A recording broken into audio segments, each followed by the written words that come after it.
For any side. देखिए ये right angle हो गया और ओ ए ओ सी क्या हो गया, हाइपोटेनियस हो गया, या एक कोई साइड हो गया। इस बेसिस पे ये क्या हो गए, RHS क्राइटेरिया से ये कन्ग्रुवेंट हो गए। Triangle ORC is congruent to triangle ORA। जब ये कन्ग्रुवेंट हो जाएंगे तो ORC ORA के कन्ग्रुवेंट होने का मतलब है RC किसके इक्वल हो जाएगा, RA के इक्वल हो जाएगा। This imply RC is equal to RA या AR। This imply RC is equal to AR is a 5, therefore RC is also 5 centimetre. यहाँ से हमें RC भी 5 सेंटीमीटर निकल गया।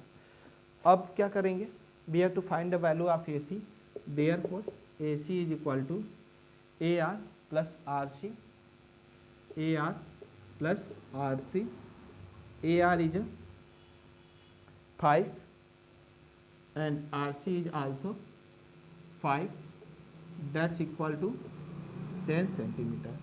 That's your answer. ये क्वेश्चन नंबर 5 का सॉल्यूशन रहा। अब आइए क्वेश्चन नंबर 6 का सॉल्यूशन करते हैं। क्वेश्चन नंबर 6 के सॉल्यूशन में देखिए यहाँ पर 2 क्वेश्चन हैं, बट यहाँ पे दोनों में से एक करने हैं। हम दोनों को सॉल्व करते हैं और सेक्शन 1 कंप्लीट करते हैं। क्वेश्चन नंबर 6 है,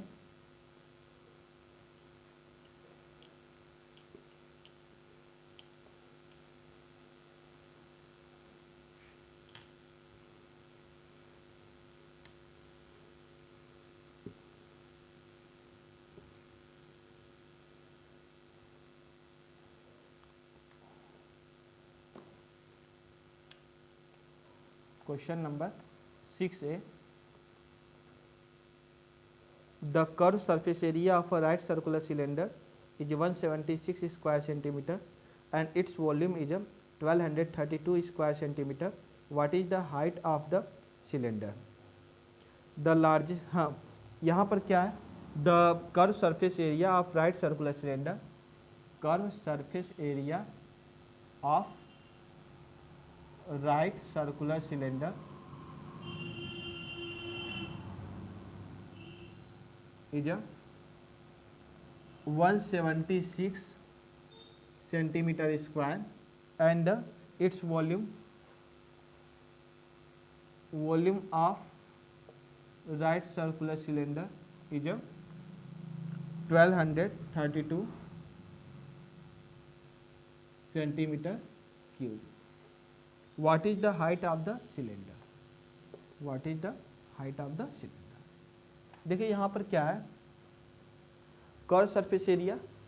देखिए सिलेंडर का कर्व सरफेस एरिया क्या होता है, कर्व सरफेस एरिया का फॉर्मूला होता है 2πr। Suppose that it's cylinder, तो सिलेंडर का ये सरफेस एरिया क्या होगा, ये कर्व सरफेस एरिया होगा। अब इस यह एरिया का फॉर्मूला क्या हो गया 2πrh। देयरफॉर 2πrh क्या हो जाएगा 176 के इक्वल होगा। 2πrh is equal to 176। Change the side of 2, this imply pi RH is equal to 176 by 2, 2 8 जा 16, 2 8 जा 16, that's pi RH is equal to 88। that's your equation first। and volume of a cylinder and pi r square h is a 1232, that's your equation second। therefore equation first and second को solve करने के लिए हम क्या करेंगे, equation second divide by first, second को first से divide करेंगे, pi r square h by pi r h, इसको इससे डिवाइड किए 1232 by 88, that's cancel out, that's also cancel out, that's also cancel out, that's 4 2 जा 8, 4 2 जा 8, 4 3 जा 12, 4 8 जा 32, 2 1 जा 2, 2 1 जा 2, 15 2 जा 32, 15 2 जा 30 एंड 2 4 जा 8, 11 1 जा 11, 11 4 जा 44, that's r is equal to 14 centimeter. Putting the value of r in equation first, putting the value of r in equation first,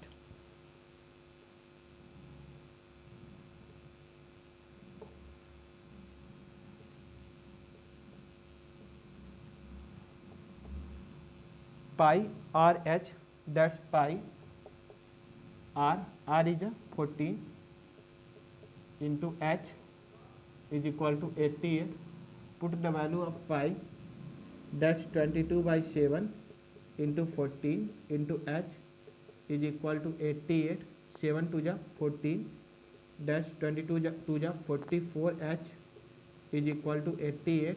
Change the side of 44, that's change into divide, 88 divide by 44, 44 to ja 88. This implies h equal to 2 centimetre. भैया हमें क्या करना था, h का value find करना था, therefore h is 2 centimetre, that's your answer. And ये question number 6A का सॉल्यूशन है और ये ऑप्शनल में 6B है। अब इसे भी सॉल्व करके सेक्शन A कंप्लीट करते हैं। The largest sphere is curved out of a solid cube of side 21 centimeter. Find the volume of the sphere. The largest sphere is curved out of a solid cube. देखिए यहाँ पे question में क्या कह रहा है, इसे समझना होगा पहले आपको और उसके बाद आप सॉल्व कर पाएंगे। फर्स्टली क्वेश्चन को समझते हैं।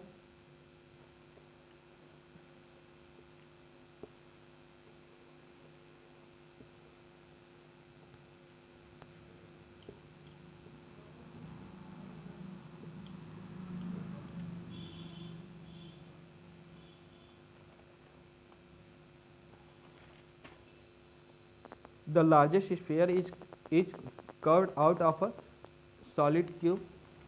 देखिए लार्जेस्ट स्फीयर अगर आपको दे दिया जाए, हाँ लार्जेस्ट स्फीयर बनाने के लिए दे दिया जाए, ठीक है, किससे, किसी क्यूब से।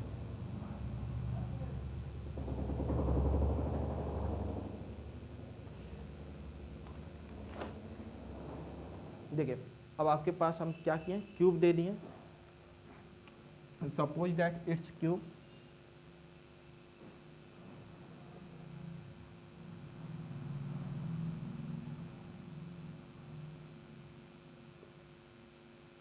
और आपसे क्या बोले, इस क्यूब को कट करके लार्जेस्ट एरिया का स्फीयर बनाइए।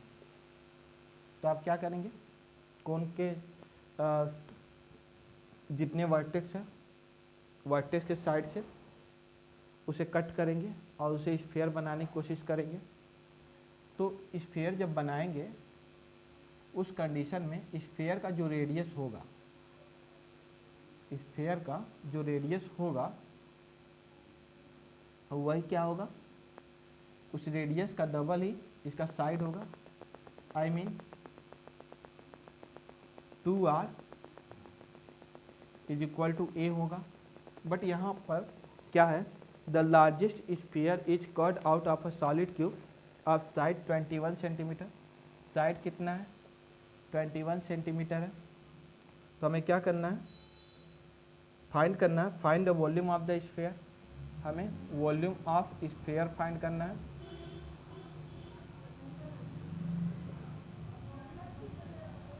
Since a is a 21, therefore 2r is equal to 21.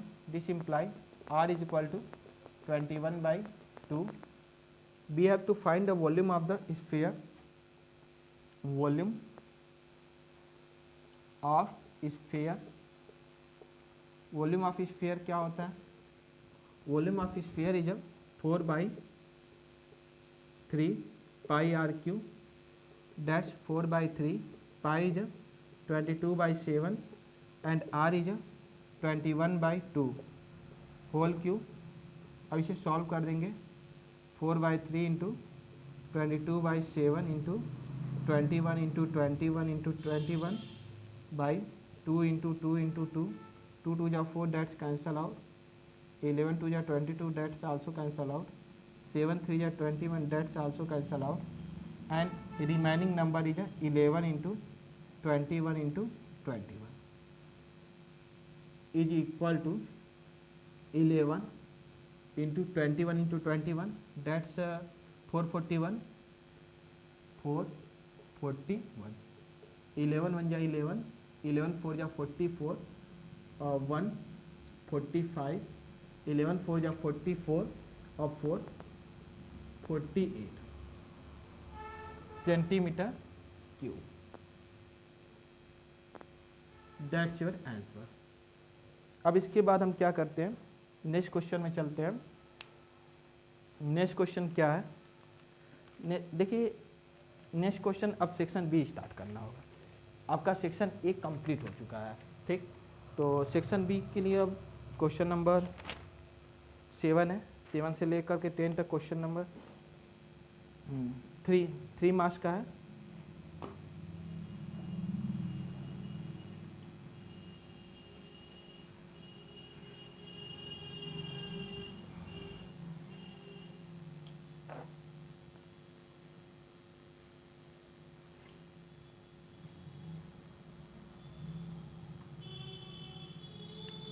Section B question number 7, construct a pair of tangent to a circle of radius 4 cm which are inclined to each other at an angle of 60 degree. We have to construct a pair of tangent to a circle of radius 4 cm. हमें क्या करना है, 4 centimetre radius का circle construct करना है और उसके बाद क्या करना है, कोई ऐसा टेंजेंट बनाना है, कोई ऐसा टेंजेंट बनाना है जिसके बीच का एंगल कितना हो, 60 डिग्री हो। देखिए इसको तो हम करेंगे, बट हमें कुछ कंडीशन पता होना चाहिए। वो कंडीशन क्या है, कंडीशन इज जैसे सपोज दैट अगर हम क्या करते हैं, इसको हम सेंटर से ज्वाइन करते हैं तो सेंटर और टेंजेंट आपस में 90, ये 90 और ये क्वाड्रिलेटरल होंगे। क्वाड्रिलेटरल का सम क्या होगा, 360 और ये 90 90 180 माइनस हो जाएगा तो ये 180 ही बचेगा। तो इसका सम क्या होगा, 180 होगा। Suppose that it's angle 1 and plus 60 is equal to 180 होगा।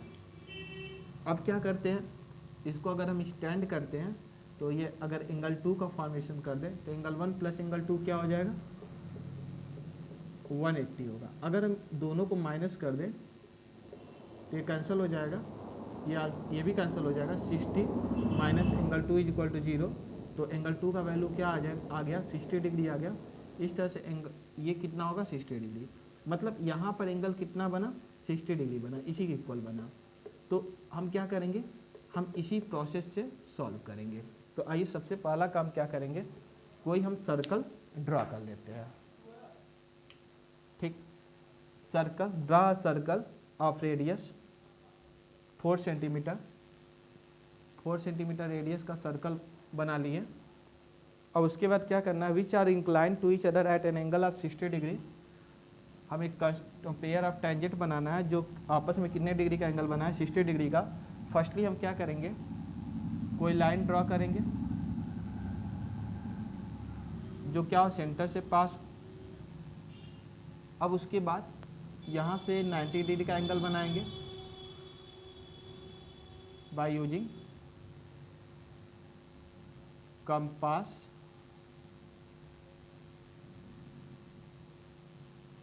ये 90 डिग्री का एंगल बन गया। अब सेंटर से सरकमफ्रेंस तक का जो लाइन बनाते हैं, अगर उससे कोई परपेंडिकुलर लाइन ड्रा करते हैं तो वो टेंजेंट ही होता है, या टेंजेंट ड्रा करते हैं तो क्या होता है, परपेंडिकुलर ही होता है, ठीक। अब ये लाइन हमें मिल गया। अब क्या करेंगे, यहाँ पर 60 डिग्री का एंगल बनाएंगे। यहाँ पे जितना एंगल बनाएंगे वही एंगल दोनों के बीच का बनेगा।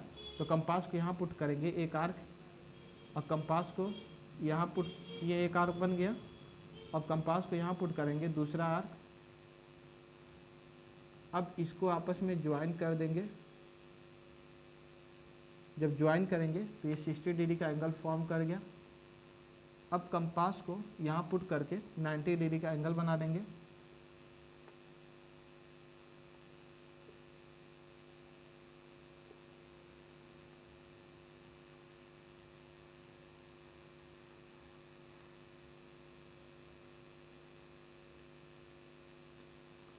अब ये 90 डिग्री का एंगल हो गया। ये जितना एंगल फॉर्म करेगा उतना ही एंगल यहाँ फॉर्म करेगा। इस तरह से हमारे पास दो टेंजेंट बन गए जिनके बीच का एंगल क्या है, जिनके बीच का एंगल 60 डिग्री है।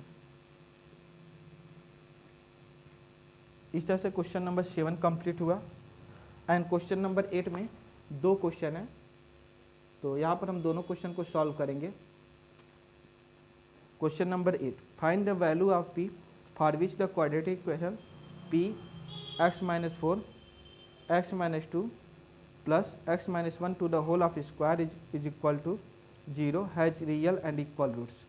We have to find the value of p for real and equal roots.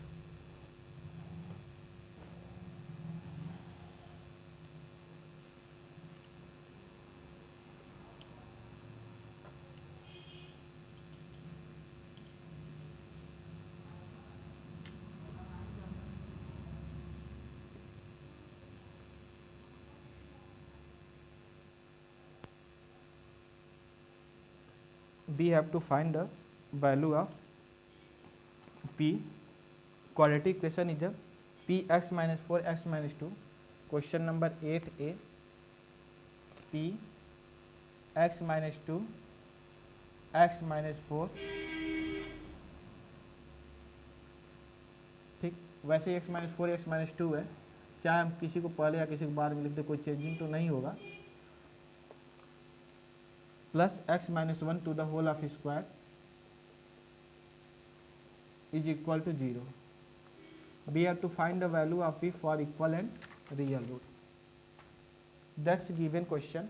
अब इसे सॉल्व करते हैं। p x minus 4 x minus 2 plus x minus 1 to the whole of square is equal to 0. This imply p, अब इसे multiply कर देंगे। जब इन दोनों का मल्टीप्लाई करेंगे तो x square minus 6x plus 8 मिलेगा, एंड इसका होल स्क्वायर कर देंगे, x square minus 2x plus 1 is equal to 0 मिलेगा। अब इसे ब्रेक कर देते हैं, क्या हो जाएगा, p x square minus 6px plus 8p plus x square minus 2x plus 1 is equal to 0। This imply ये क्या हो जाएगा, p plus 1 x square and minus 6p plus 2x and plus 8p plus 1 is equal to 0। Here a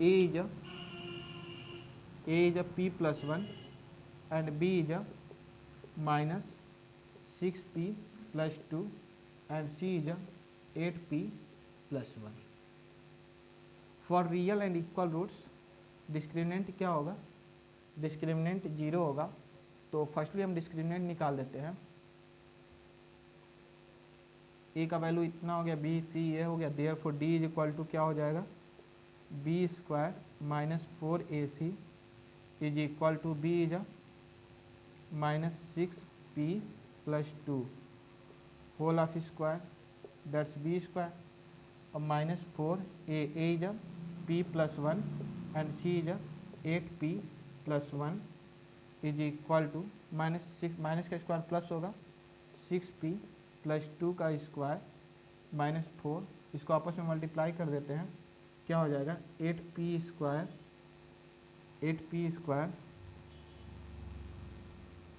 plus 8p 1p 9p plus 1। यहाँ से 2 common भी हो सकता है, तो 2 कॉमन ले लेते हैं, तो बचेगा क्या, 2 3 जा 6p plus 1 whole of square, whole of square बाहर होगा, minus 4 8p square plus 9p plus 1। अब ये दोनों का स्क्वायर होगा, जब ब्रैकेट को ब्रेक करेंगे, 2 का स्क्वायर 4 हो जाएगा, 3p plus 1 square minus 4, 8p square plus 9p plus 1, 4 common ले लेंगे,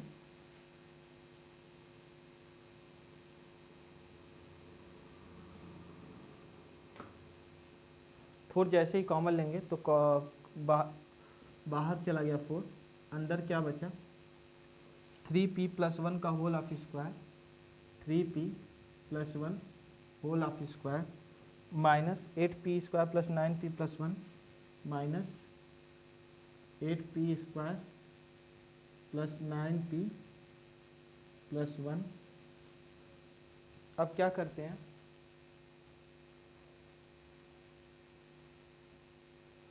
4 3p प्लस 1 का होल स्क्वायर, ये क्या हो जाएगा 9p square plus 6p plus 1, इस ब्रैकेट को ब्रेक करते हैं, minus 8p square minus 9p minus 1, 9p square minus 8p square कितना बचेगा, that's p square, 6p minus 9p that's minus 3p plus 1 minus 1 cancel out. अब p common ले लेंगे, 4p p minus 3, for real and equal roots के लिए क्या होगा, for real and equal roots discriminant क्या होगा, 0 होगा। This imply 4p p minus 3 is equal to क्या हो जाएगा, 0 हो जाएगा। इसके लिए दो कंडीशन होंगे, पहला कंडीशन क्या होगा, इफ 4p 0 हो जाएगा तो क्या हो जाएगा, this imply p is equal to 0 होगा, 4 तो 0 हो नहीं सकता। दूसरा कंडीशन क्या होगा, इफ p माइनस 3 0 होगा, this imply p is equal to क्या होगा, 3 होगा। Therefore we have two value of p, that's first is a 0 and second is a 3, that's your answer.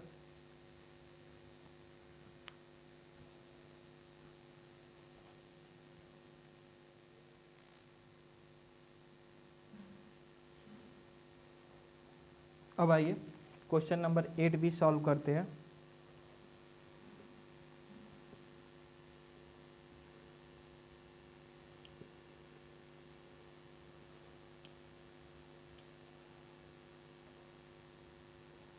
पहले क्वेश्चन को समझना होगा।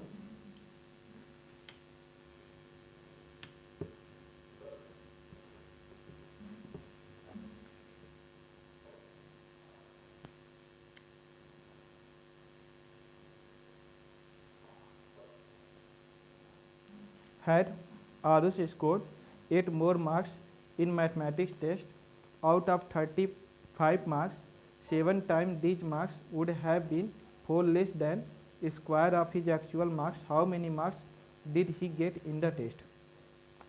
देखिए यहाँ पर क्या हुआ, टेस्ट हुआ, टेस्ट कितने मार्क्स का हुआ, 35 मार्क्स का हुआ, और हमें बताना है कि आरुष को कितना मार्क्स मिला है। आप जिसे भी फाइंड करना होगा उससे क्या करेंगे, लेट करेंगे, एक्स को एक्स के इक्वल लेट करेंगे।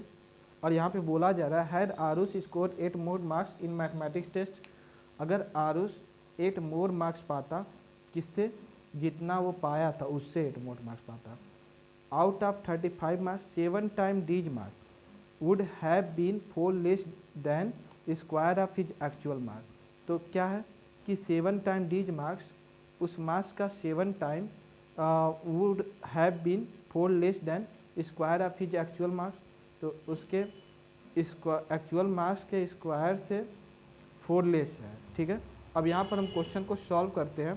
क्वेश्चन को सॉल्व करने से पहले हम इक्वेशन को बनाते हैं। ठीक, तो ध्यान से समझिएगा।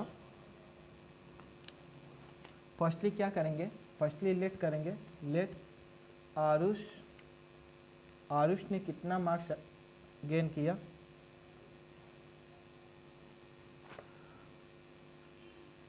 Aarush marks is x. Had Arush 8 more marks in mathematics test, out of 35 marks अगर आरुष क्या करता 8 मोर मार्क्स पा जाता तो आई मीन x प्लस 8 पा जाता, ठीक। तो 7 time these marks would have been, अब इस मार्क्स का 7 टाइम दीज मार्क्स, अगर वह 8 मोर मार्क्स पा जाता, 7 time these marks would have been 4 less than square of his actual marks. उसका एक्चुअल मार्क्स कितना है, एक्स स्क्वायर है, तो ये एक्स स्क्वायर तो है, लेकिन कह रहा है 7 time these marks would have been 4 less, तो ये क्या होता 4 लेस होता, ठीक है।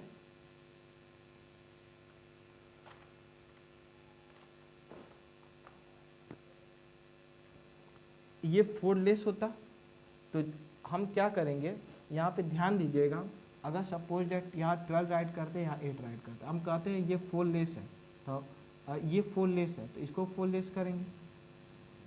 अगर हम ये कहते हैं सपोज डेट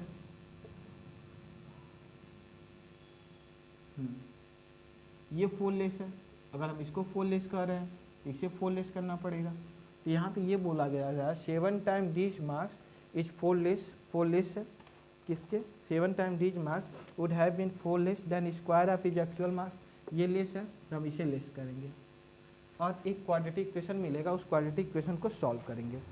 तो आइए सॉल्व करते हैं। This imply 7x plus 56 is equal to x square minus 4, change the side of 7x plus 56, that's x square minus 4 minus 7x minus 56 is, this implies 0 is equal to x square minus 7x minus 56 minus 4, that's minus 60, this implies x square minus 7x minus 60 is equal to 0। अब इसको solve करते हैं। इसको solve करने के लिए हमें क्या मिलेगा, एक्स स्क्वायर माइनस 12x और plus 5x minus 60 is equal to 0। This imply x common हो जाएगा, बचेगा क्या, x माइनस 12 और जितना इस ब्रैकेट में मिलेगा उतना ही दूसरे ब्रैकेट में भी मिलेगा। देखिए 12 5 या 60 यानी 5 का x से मल्टीप्लाई करेंगे 5x। अब x माइनस 12 को एक ब्रैकेट में लेंगे और x प्लस 5 को दूसरे ब्रैकेट में लेंगे।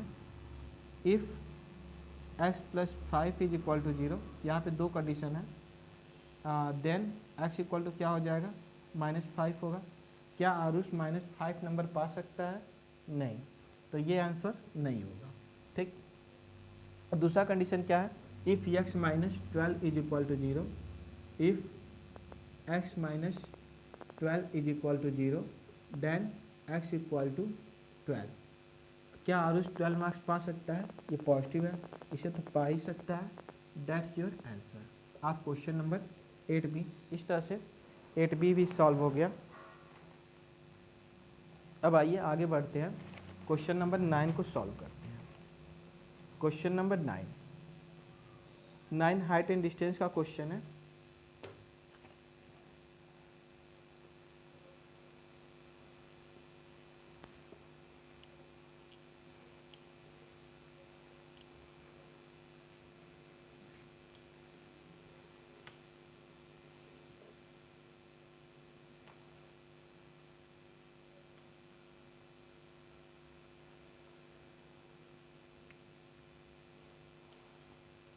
An aeroplane, when flying at a height of 3,125 meters from the ground, passes vertically below another plane at an instant when the angle of elevation of the two planes from the same point on the ground are 30 degree and 60 degree respectively.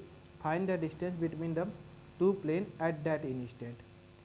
हमें क्या करना है, हमारे पास question में given है कि N aeroplane when flying at a height of 3125, कोई aeroplane है जो क्या कर रहा है 3125 मीटर हाइट पे फ्लाइंग कर रहा है, from the ground passes vertically below another plane, और उसके बिलो कोई दूसरा प्लेन पास कर रहा है, और जिसको क्या किया जा रहा है, एक ही पॉइंट पे ग्राउंड से एक ही पॉइंट पर से देखा जा रहा है, तो एक का एंगल 30 पाया जा रहा है, एक का एंगल 60 पाया जा रहा है।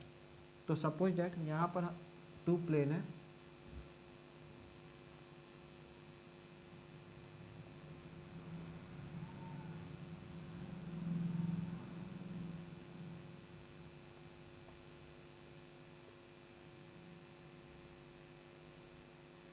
कह रहा है कि दोनों वर्टिकली बिलो है। An aeroplane when flying at a height of 3125 metre from the ground vertically below another plane at an instant when the angle of elevation of two planes are 30 degree and 60 degree from the ground. Find the distance between two plane, हमें दोनों plane के बीच का distance find करना है। तो suppose that ground पर हम कोई पॉइंट ले लेते हैं,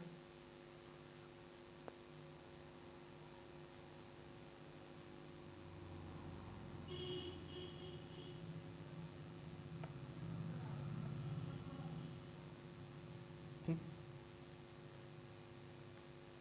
अब ये 30 डिग्री भी है और 60 डिग्री भी है, एक के लिए 30 है, एक के लिए 60 है, और जो ऊपर है उसका हाइट गिवन है, कितना है 3125 है। और हमें क्या करना है, इसके बीच का डिस्टेंस फाइंड करना है। इसके बीच का डिस्टेंस हम x मान लेंगे। जब इसके बीच का डिस्टेंस हम x मानेंगे तो हमें दूसरा डिस्टेंस निकल जाएगा, तो 3125 माइनस एक्स होगा इसके लिए, ठीक। और इसे क्या लेट कर लें, इसे y लेट कर लें। अब हम वैल्यू दे देते हैं हर एक पॉइंट को। Suppose that it is b a b c d in triangle a b d, in triangle a b d, a b d लेते हैं तो perpendicular upon base is equal to tan theta. Perpendicular कितना है 3125, base कितना है, base है आपका y, और थीटा कितना है, थीटा 60 डिग्री है, tan 60 डिग्री।